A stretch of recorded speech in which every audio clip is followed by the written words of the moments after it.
33 котельные в Коми в прошлом году переведены на биотопливо. В планах перевести еще около сотни муниципальных котельных. В республике продолжается реализация комплекса мер по стабилизации и расширению внутреннего рынка пеллет и топливных брикетов. Правительство республики оказывает поддержку производителям биотоплива в виде возмещения затрат на приобретение технологического оборудования.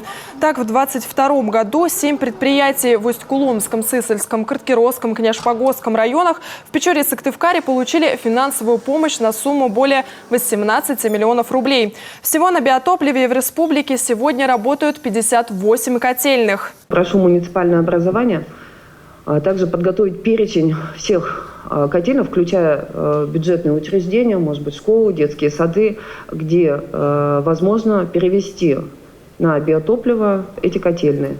Также посчитать стоимость котлов и такую небольшую финансово-экономическую модель направить на Министерство экономического развития и промышленности, для того, чтобы мы суммарно смогли рассчитать потребность, в том числе в федеральных средствах.